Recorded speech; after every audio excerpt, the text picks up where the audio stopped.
Amateurs out. He said it without looking up from the patient. His voice carried the particular boredom of a man who has said something so many times it no longer requires his full attention. I don't operate with observers. Get her out of my OR. She didn't move immediately. She stood beside the table with her gloved hands held in the sterile position, her eyes steady above her mask, her posture the absolute stillness of someone who has decided not to give the moment more than it deserves. Then Dr. Harlan Voss looked up, and when he saw that she had not moved, he reached out with one flat hand and shoved her. Not violently, but deliberately. The way you move furniture. The way you redirect something that has no say in where it goes. She stepped back. She didn't stumble. She didn't make a sound. The nurses at the periphery went still. The anesthesiologist looked at his monitors. The scrub tech found something urgent in the instrument tray. Nobody said a word. Nobody asked what the badge clipped to her scrub top actually said. Nobody looked at the 3 letters after her name. Nobody thought to ask how many times she had stood at exactly this position, at exactly this table, doing exactly this procedure. 312 times, as it turned out. Dr. Harlan Voss had no idea who he had just pushed out of his operating room. He would find out, and when he did, the color would leave his face in a way that the 3 nurses in that room would describe separately in their incident reports using the exact same word. But we are getting ahead of ourselves. Hold that moment. Hold the image of her stepping back. Not stumbling, not crying, not protesting, just stepping back with her hands still held in the sterile position, like she was choosing to yield the ground she didn't need to fight for. Have you ever been the most qualified person in the room and still been told to leave? Have you ever had your competence invisible to someone who never thought to look for it? Stay with this, because what happened in the next 11 hours inside Mercy General Hospital is a story about what happens when a system finally stops protecting the wrong person. Let me take you back. 16 hours before that operating room. Dr. Amara Osei had been awake since 4 in the morning, which was not unusual. She was 41 years old and worked with the kind of focus that some people are born with and others spend a lifetime trying to cultivate. She had been both. Born with the seed of it, spent 20 years growing it into something formidable. She made tea before she made anything else.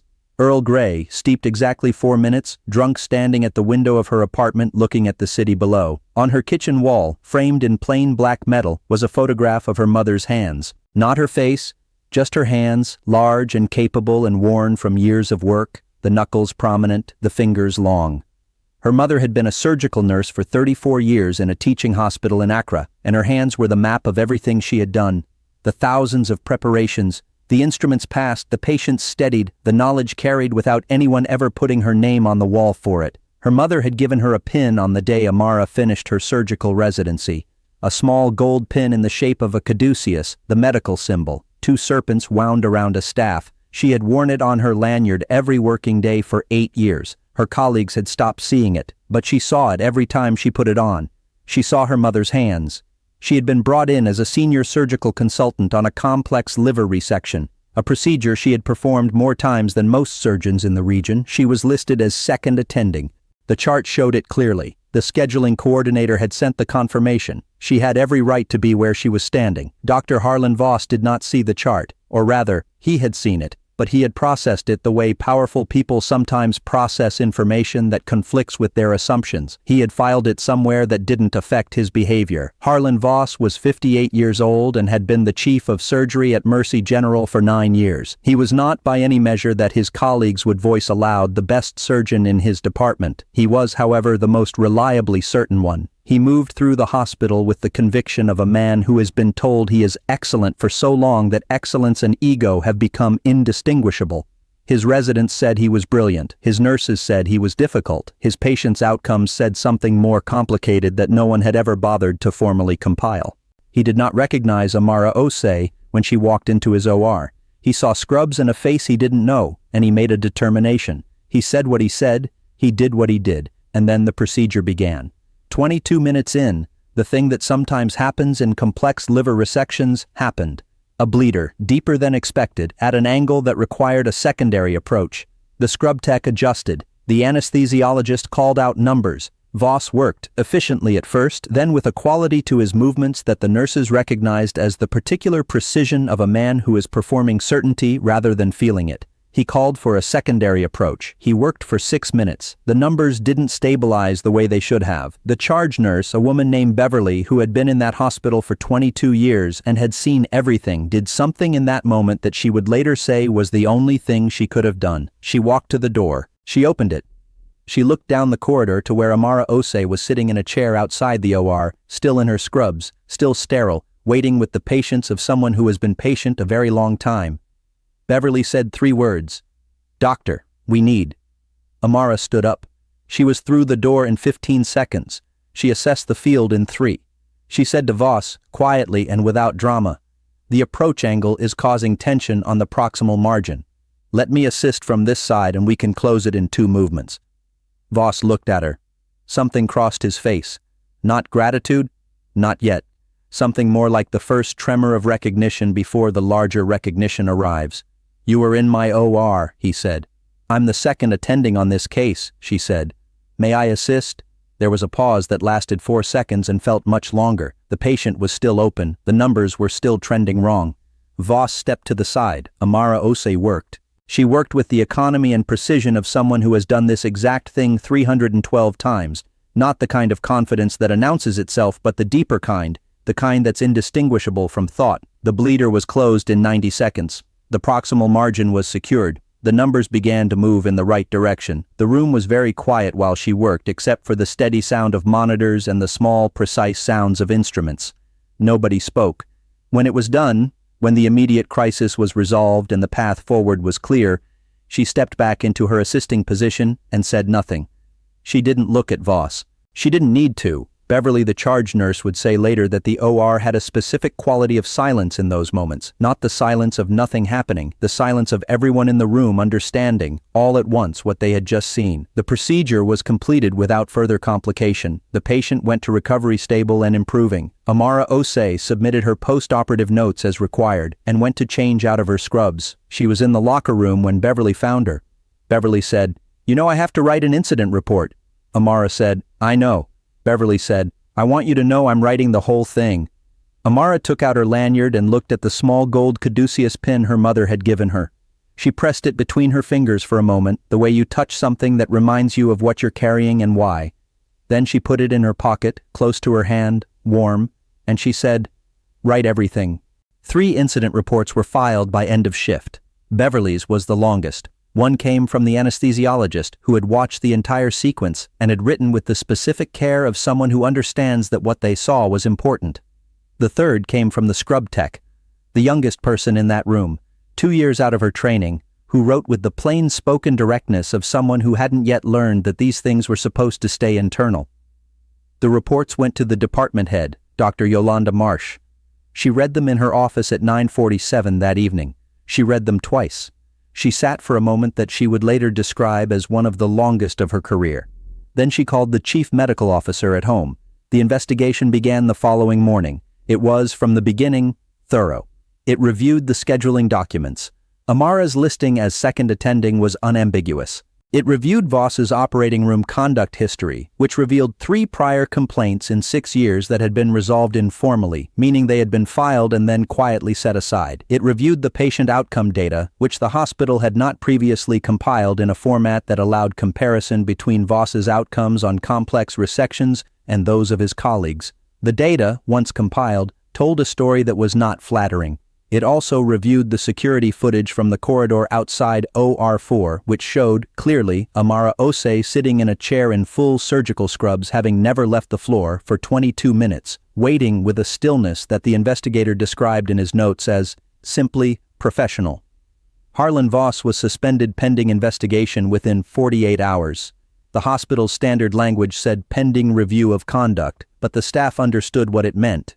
He had been in that building for 9 years, and he was, suddenly, not in it. The hospital issued a formal apology to Amara Osei. They read it to her in the chief medical officer's office. She listened to the whole thing. She said thank you.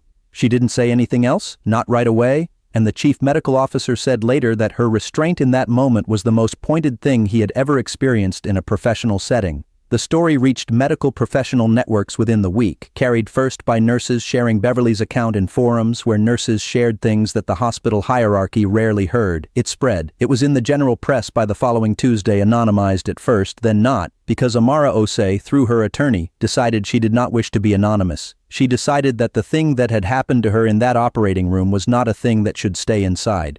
A professional conduct review before the state medical board was opened against Harlan Voss, not only for the conduct in OR4, but for the pattern that the 3 prior complaints had outlined and which the investigation had connected into something more than isolated incidents. The board process was long. These things are always long, but they are not always nothing, and this one was not nothing.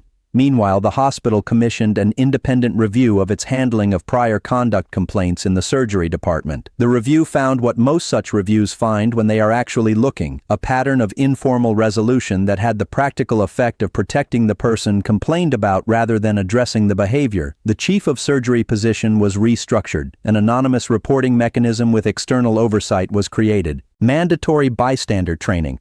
What to do when you see something in a clinical setting and every instinct says to look at the instrument tray was required for all OR staff. Amara Osei continued to work. She took 2 days after the formal apology and then came back because the work was the work and the patients didn't stop needing surgery because institutional processes were ongoing. Her colleagues, most of them, treated her with a new kind of attention, the particular attention people pay when they realize they have been looking at someone incorrectly and are trying late to correct their vision. Beverly was there on her first day back. She had saved Amara's locker room chair, which was not a thing that needed doing and which Beverly did anyway. She didn't make a production of it. She was simply there, the way someone is there who has decided that there is a right side of a story and they intend to be on it. Amara received, in the month that followed, 43 letters and emails from nurses, surgical technicians, and other operating room staff across the country. People who had experienced something similar, people who had been in the room when something similar happened and had looked at their instrument trays, people who wanted to say something that could be said now that it had been said publicly.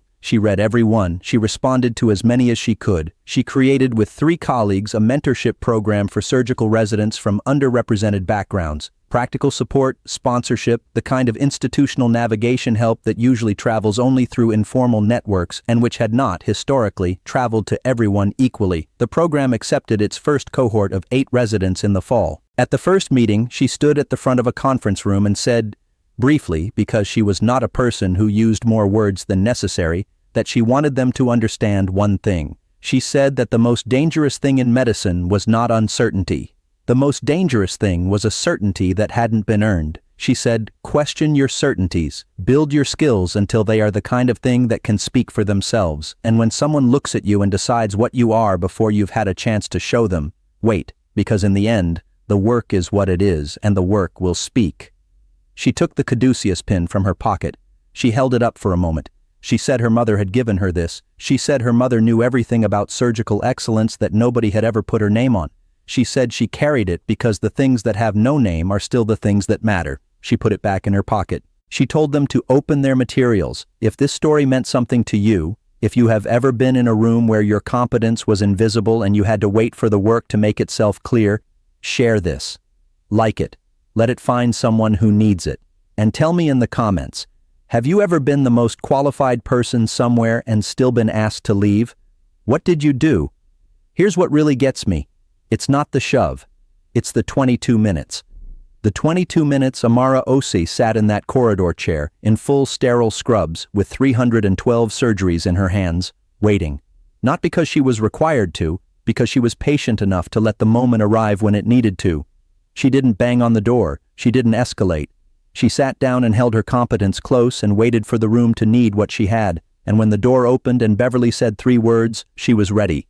She was always ready. She had been ready for years. What would you have done in that corridor? Would you have waited? Would you have walked away? Would you have found a supervisor and made noise? There's no verdict in the question. But I think about those 22 minutes a lot. I think about what it takes to sit that still when you know exactly what you're worth. And I think about her mother's hands framed on the wall. The work nobody put a name on. The excellence that passed from one pair of hands to another in a pin the size of a thumbnail. That's what got carried into OR4. That's what closed the bleeder. That's what the room went quiet for. Leave me your answer. I want to know what kind of person you are in the corridor.